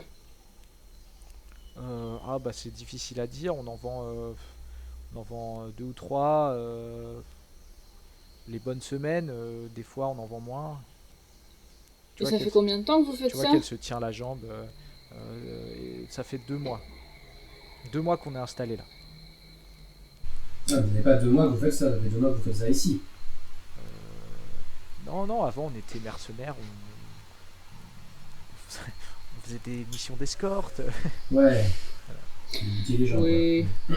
D'après ce que je sais, est-ce que les gens qui seraient capturés comme ça, ce serait quoi la peine qui serait donnée par un juge de manière assez classique Difficile à dire, selon la dureté du juge, ça pourrait aller de 10 ans d'emprisonnement à la pendaison en gros. Ah, d'ailleurs, à Kniga, ça doit pas être la pendaison, je suis pas sûr, mais Non, je pense que c'est un coup de dague, précisément, dans le foie. la peine pour ce genre de choses. Ok. J'avais dans l'idée de faire une amende et en fait de leur prendre tout ce qu'ils ont, mais c'est pas assez du tout. Parce qu'ils ont 15 mains d'argent, c'est pas. On peut quand même leur prendre tout ce qu'ils ont à Arminius. Hein. Bah, surtout s'ils Ça, sont c'est morts. pas un problème. Ouais, on va, je pense que... Non, mais je sens qu'on va être Arminius, voilà, en tant que chef de l'expédition, tu as un petit ange sur ton épaule droite, un petit démon sur ton épaule gauche. Non, mais qui te dit... ma formation de juriste et le serment que j'ai prêté quand même, je suis quand même quelqu'un d'honnête, me disent que je ne peux pas tuer des gens de sang-froid ou Non mais toi, d'accord. Oui, mais tu es sous mes ordres directs, donc si tu le fais, c'est sous ma responsabilité quand même. Et Juste celle de ma famille. Un petit aparté, je rappelle, Logan, ton personnage Maria a la compétence intuition à 70%, tu peux l'utiliser une fois par séance si tu le souhaites. Hein, Bah en fait, pour le coup, au niveau du background du personnage, j'ai vraiment ce truc de la justice, mais selon mon point de vue. Donc si ça me plaît pas d'un point de vue, si je trouve pas ça correct, ce qui est fait, j'ai pas été très précise sur le background que j'avais imaginé en début de partie, mais globalement j'ai fui ma famille parce qu'elle voulait me marier de force. Et du coup j'aime pas trop qu'on impose quelque chose aux gens. Et du coup, j'ai plutôt tendance à réagir physiquement plutôt que par la parole, on va dire, et à faire justice moi-même. Mais on va dire que il voit que je m'impatiente, très clairement. Faut se décider vite, sinon je décide. Mais je vous laisse encore une chance de décider. Très bien. Ce qu'on va faire, c'est qu'on va les laisser, là, mais on va prendre toute leur nourriture et toutes leurs armes. Alors vous allez avoir du mal à tout porter. Alors qu'est-ce qu'on peut, ce qu'on ne peut pas porter, on va le détruire, on va casser les armes avec des marteaux ou je sais pas, ou les emmener les jeter dans une rivière ou je sais pas, on va faire en sorte que je ne trouve sans rien. Ou alors, Non. non, je pense que ça va te plaire, mais ça fait un détour. Mais on peut les vendre comme esclaves. Et ça, c'est drôle. Non, on ne peut pas les vendre comme esclaves, c'est illégal et la famille ne peut pas se retrouver dans ce genre, liée à ce genre de Non, mais business. toi, d'accord. Mais moi. Donc alors que vous discutez, la femme a essayé de se rasseoir un peu, elle y arrive pas, mais elle est un peu sur une épaule, tu vois, saucissonnée par la corde. Elle fait non mais vous allez pas nous vendre ni nous tuer, enfin détachez-nous, laissez-nous un peu de nourriture et on vous promet, on recommencera pas. Les deux ils sont un peu repris leurs esprits ou pas les deux qu'on avait laissés Ouais, de côté. ils se sont rapprochés parce que ça fait bien 10 minutes que vous parlez, donc Ok. les deux personnes qui étaient capturées avec vous, ils se sont rapprochés, ils ont pas fait trop de bruit mais ils se sont mis près du feu pour avoir moins froid et ils ont même pioché un peu dans la nourriture et ils ont commencé à manger parce qu'ils avaient l'air un peu, tu vois, de banquer. Je leur dis, vous venez d'où? Nous sommes fermiers, monseigneur. Fermier. Et vous connaissez la région ou pas? Nous habitons à 1 heure de marche de la Via Exploratoris. Nous avons une petite ferme. Nous élevons des poules et avons quelques champs. Est-ce que vous connaissez, est-ce que vous savez où est le poste de garde le plus proche, une caserne, quelque chose, un tour de guet, un endroit où il y aura des autorités quelconques? Les concessions sont les seuls endroits où il y a des soldats. C'est des soldats privés qui sont dans les concessions? Ouais. Ok. Et en fait, donc en gros, Kniga, t'as la ville principale, la capitale, et ensuite t'as des tout petits villages, genre c'est des villages de 10 à 50 habitants grand maximum, où t'as pas du tout d'autorité, ou presque pas, et où la loi elle se fait comme elle peut. Il y a peut-être un conseil du village qui fait office d'autorité. Ouais, parfois t'as un conseil du village, parfois t'as l'équivalent d'un maire, on va dire, tu vois, enfin quelqu'un qui est élu par le village pour prendre des décisions, mais t'as pas de soldats, de police, voilà, à part dans les concessions qui sont dirigées par les grandes familles et où là ils ont des troupes, des mercenaires pour défendre leur propriété, quoi. Sinon, on est 5 et on fait un conseil à nous 5. Non, on va pas conseiller une simple, je suis seul en principe la noblesse, avoir à plus de valeur que toutes les autres, ça n'a absolument pas d'intérêt pour vous. Bon, Ce qu'on fait, Arminius. on les laisse emprisonner dans la ferme des deux oiseaux, là, et puis ensuite on déconstruit un poste de garde, on les envoie. D'accord, mais avant de faire tout ça, on dort là, non? Ah oui, on va dormir et manger, oui, tout à fait. C'est fou, vous Ok. dites exactement ce que je pense à chaque fois, c'est assez incroyable. Ouais, ouais, je sais, je me souviens, on est connecté. Il y a des tours de garde du coup pour cette nuit? C'est exactement ce que j'allais dire aussi, il faudrait faire des tours de garde, bien sûr. Je propose que j'en fasse pas, parce que je suis très très fatigué là. J'allais proposer que t'en fasses pas non plus. Voilà. T'as l'air fatigué. Du coup, moi je vous laisse, je vais prendre la tente qui est là, et qui a l'air assez confortable, et vous me réveillez au lever du soleil. Voilà. Bonne nuit, hein. D'accord. Donc il y a eu une tente écroulée, c'était la plus grande. Ensuite il y a 2 tentes, une place. Il y a une tente, une place où il y a eu un peu une éclaboussure de sang dessus. Et puis il y a une tente en bon état et c'est Arminius qui va dormir dans celle-là. D'accord, très bien. Maria, tu veux faire le premier tour de garde ou tu veux que je le fasse? Comme tu veux. Allez, je vais faire le premier tour de garde. Je suis encore un peu. Vous faites. J'ai encore le palpitant qui y va là un peu, Vous donc. demandez aux 2 fermiers de faire des tours de garde aussi ou vous faites juste. Vous coupez la nuit en 2 et vous faites genre une nuit 2 fois plus petite. Non, on va couper la nuit en 2. Ok, très bien. Et bah, vous allez chacun la me nuit en faire deux. un test d'endurance à moins 10% du coup, chacun votre tour. Très bien. Je vais laisser Maria commencer. Je fais 69 et j'ai C'est un nom. 70 d'endurance. Donc 69 ça passe pas vu que j'ai fait vu qu'il y avait moins 10. Ouais. Et c'est Philippe, pareil, t'as raté. Ah non, non, moi j'attendais Ah, d'accord. qu'elle fasse son test. Je sais pas s'il se passe un truc sur la première moitié de nuit du coup. Non, c'est juste, Bah non, c'est toi la première moitié. c'est juste pour la fatigue. Ah oui. Pour C'est le- vrai. Mais Moi j'ai moins 10%. Ah, c'est bon, ça passe. 43. Ok. alors, juste pendant mon tour de garde, je les bute discrètement. Ok, très bien. Quoi? Donc, Mm. donc Est-ce qu'on peut faire un test pour voir si on entend quelque chose ou pas? non, à Non, la tu dors dague, bien, Arminius. Non, toi non. À la dague on, en va, pleine on va nuit. dire si c'est pour le roleplay. J'entends quelque chose, mais juste dis. Vous pouvez faire moins de bruit s'il vous plaît? Essayez de dormir. Merci. Pardon. T'entends juste un petit bruit, c'est de. Quand elle pose la main sur la bouche de quelqu'un, elle l'égorge, et t'entends juste un petit gargouillis quoi. Mais donc première partie de la nuit, Fisher, ça se passe plutôt bien, t'es un peu fatigué, mais tu manges un coup pour tenir et puis tu réveilles Maria à la moitié de la nuit, ou ce qui te semble être la moitié de la nuit, mais peut-être tu piques un peu de temps, c'est sans... Sans m'en Au rendre bout de compte. 4 heures, tu vois, tu te dis, oh, ça doit être la moitié, puis tu réveilles Maria. Et du coup, Maria, elle a une nuit un peu plus courte, et elle dort genre 4-5 heures, et elle a un tour de garde un peu long à son goût, et donc elle finit par, au bout d'une heure, aller égorger les gens. Et le lendemain matin, elle a des grandes cernes, tu vois, et elle a une tête tellement qui fait peur, tellement elle a l'air fatiguée et énervée à la fois, que vous voyez les deux personnes égorgées. Mais vous hésitez à lui faire une remarque, tu vois, tellement elle a l'air fatiguée et pas dans son assiette. Ah bah moi j'hésite pas. Ils ont essayé de Je dis s'enfuir. tout de suite. Ils ont essayé de s'enfuir, vous êtes sûr? Ouais. Ouais. Est-ce que je peux pas faire un petit test de psychologie là quand même pour. par rapport à- Ils étaient saucissonnés tellement fort qu'ils pouvaient pas s'enfuir. Oui, Tu- voilà. Tu sais quel. Est-ce que vous me prendriez pas pour une poire des fois? Non, mais si vous en avez une, je veux bien, parce que j'ai un peu faim. Maria, vous avez désobéi à un ordre direct. J'avais pas compris la question. Très bien, on continue la mamine. Je sens, ce sera donc retenu sur le gage. Et la prochaine fois, on est d'accord, du coup, c'est vous qui vous occupez de tuer les gens qui nous attaquent. Mais moi je suis pas payé pour tuer les gens qui vous attaquent, c'est votre travail ça. Ah, donc Vous c'est êtes pas censé les tuer précisé. après. Oui, c'est dans le contrat, mais comme vous n'avez pas lire, vous n'avez pas pu lire le contrat. Bah voilà. C'est pas faux.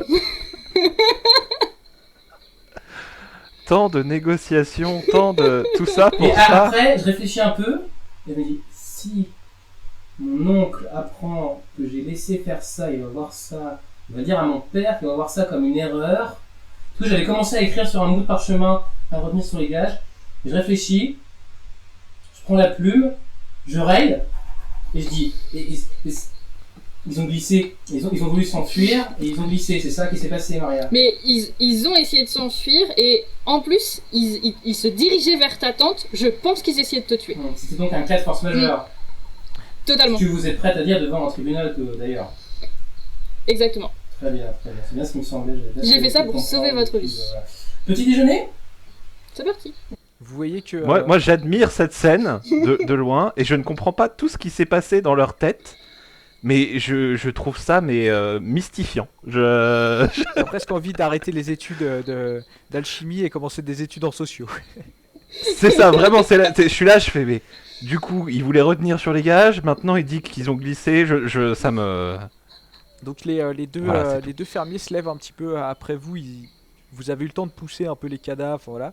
Et ils commencent à un petit peu charger des sacs avec de la nourriture, ils démontent une tente et ils commencent à prendre un peu des provisions, ils ont l'air un peu plus réfléchis que le jour précédent. Ils ont l'air de la nuit porte conseil, ils sont plus en forme et voilà, ils ont l'air de faire des sacs de provisions, de plier une tente pendant que vous petit déjeunez.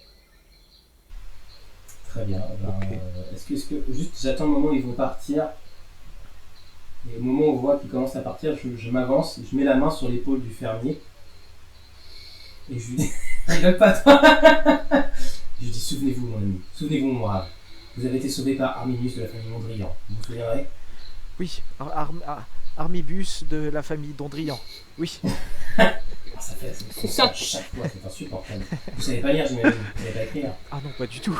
Ouais, Mais vous savez, on n'a pas besoin de ça pour élever des poules. Hein, et c'est Essayez de retenir quand même. Oui, comme une montagne, un mont. Oui, est-ce que c'est un mont? un mont, Mondrian.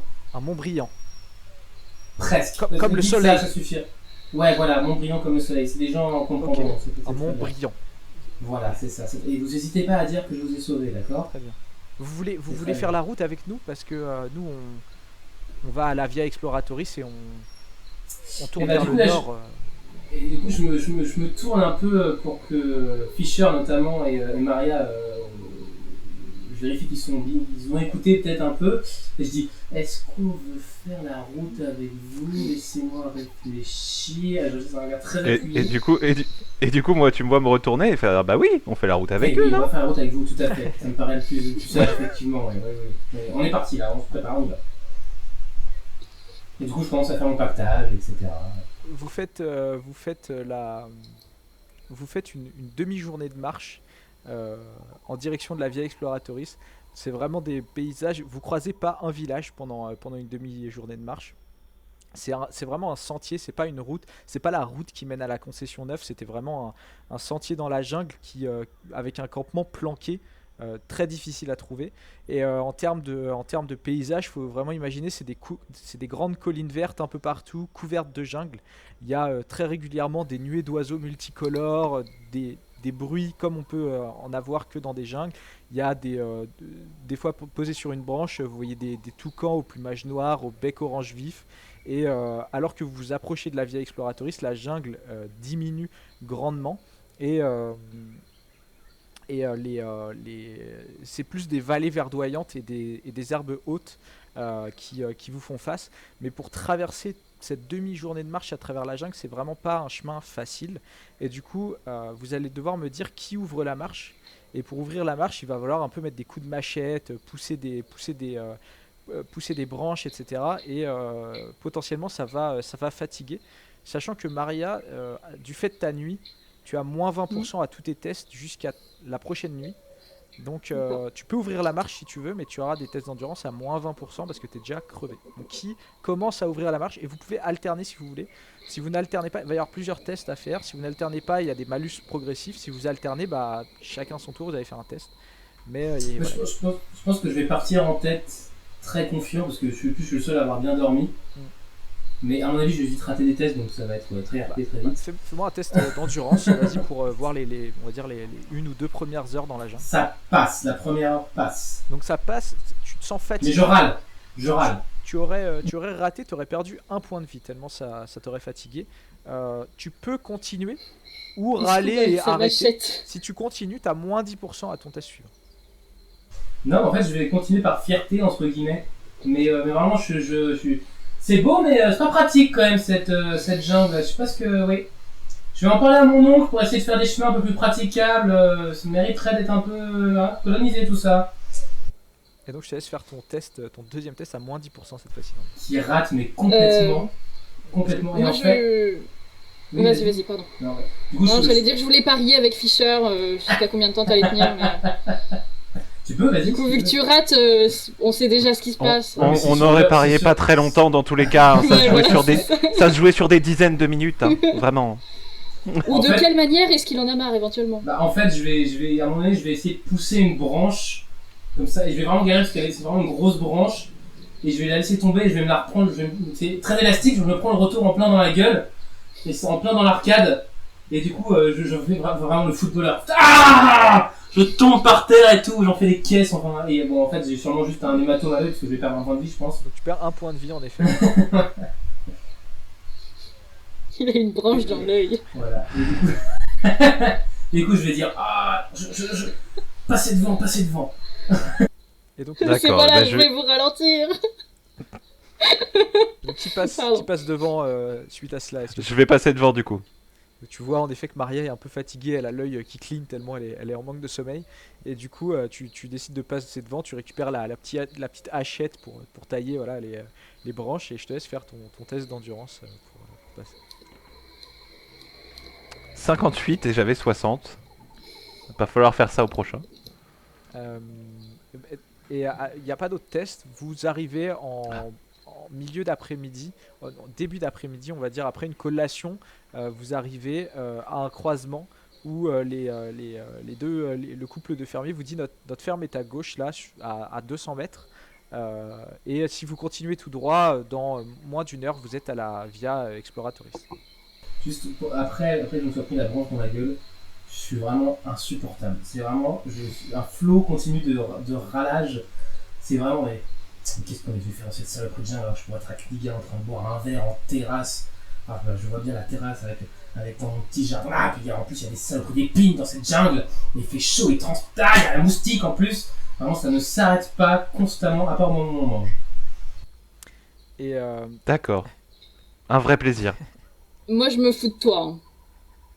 Ce qui doit pas beaucoup t'aider. Toi, tu quoi Je me fous de toi, je me moque de toi. Non, mais je suis tellement omnibulé dans ma plainte que j'entends même pas en fait. Je m'en fiche quoi. Moi, ça me permet de continuer à avancer. Et donc vous reprenez la route malgré les jérémiades d'Arminius en début d'après-midi. Vous reprenez la route, vous trouvez très facilement la Via Exploratoris qui est en fait une grande voie large de plusieurs mètres, facilement 4 mètres, où vraiment tout a été aplani et rasé. Donc il n'y a pas... en fait c'est des graviers et c'est vraiment un truc, vous savez même pas, enfin si ceux qui ont un peu des connaissances en automates etc savent très bien comment ça a été fait, mais c'est des grosses machines qui ont rasé ça et qui ont fait en sorte que ça repousse pas, et ils retracent la Via Exploratoris tous les ans pour vérifier que la nature reprenne pas ses droits. C'est vraiment un grand chemin, et donc vous suivez ce chemin et vous finissez par bifurquer en direction sur une route plus petite mais qui est très bien taillée aussi, qui est très propre. Ça vous change complètement de la jungle, c'est beaucoup mieux. Et vous allez plein est en direction de la concession numéro 7 puis de la concession numéro 8. Et du coup, voilà, quand on arrive à cet embranchement, je leur dis ah, vous voyez, concession Mondrian, c'est propre, c'est carré, une route potable. Concession 9, c'était le bordel. Ça m'étonne pas. Alors vous savez très bien que la concession 9, le chemin pour y aller, il est bien, c'est juste que vous étiez en pleine jungle, mais, mais en effet. Voilà. Et du coup, vous commencez cette route en direction de la concession 7, et en fin d'après-midi, vous allez arriver à un village où il va se passer des choses très impressionnantes. Mais ça, on va le voir à l'épisode 2. Et donc, je vous propose qu'on s'arrête là. Et qu'on continue à l'épisode 2. Est-ce que je vais râler encore plus ? C'est possible. Est-ce que je vais Est-ce encore qu'on tuer des arrivera gens? C'est possible. Et on verra peut-être enfin les potions de l'alchimiste à l'œuvre. Est-ce que tu veux dire que plus de gens vont trébucher? C'est ça que tu veux C'est dire? possible. Oui, c'est vrai que c'est ça que je veux dire. Est-ce qu'ils vont essayer de s'enfuir? C'est possible. Donc merci pour cette partie, c'était très chouette de jouer avec vous. Merci à tout le monde de nous avoir suivis. J'espère que ça vous plaît et du coup à très vite pour l'épisode 2.